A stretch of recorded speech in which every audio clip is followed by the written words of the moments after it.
So where do you get your inspiration from then, from writing? Is that something that was recent, or is that something that has always been there? Because, I mean, this leads me on to the amazing music that you've made over recent years, but the new album. Where does this passion for writing come from?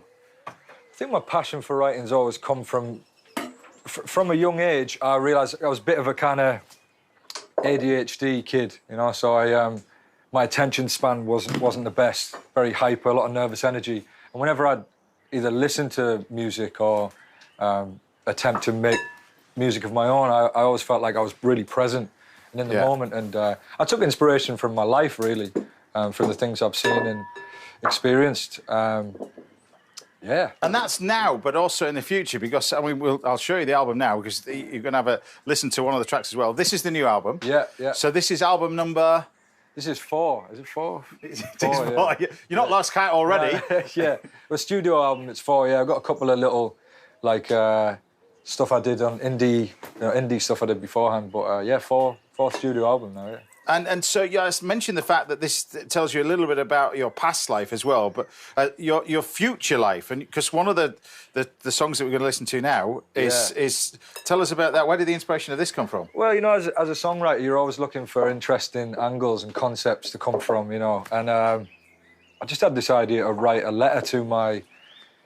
You know, during the lockdown, we all were forced to be introspective, you know, reflect, process stuff that had gone on. I never really sat still for like 8 years and looked at what I'd achieved or, you know, the things I'd been through. And yeah, we were forced to do that in the lockdown. And so I was thinking about all sorts of stuff, and being a dad was one of them.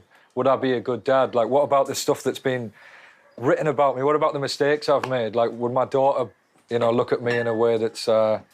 you know, how would she feel about all that? So I just thought there was so much that I could get out of that particular concept, you know. So, yeah, it's called Emily, which is the name that I decided my daughter would be called, because it's tough finding a name that works with Arthur.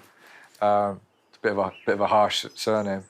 Yeah. But to talk about this amazing new album that you brought out. This is the 4th album. Those people who are just waking up, this is the album. We mentioned it earlier. Yeah, yeah. There's a great storyline that comes from this title. What's the idea with the title? Yeah, tell us about the title first of all. The title, yeah, it's well, like I said, I was writing this album at a time when I was doing a bit of reflecting and all that kind of stuff, looking back. But the reason why It'll All Make Sense in the End as a title resonated with me is because there's a little bit of a like fan theory conspiracy thing that's gone on since I was on the X Factor.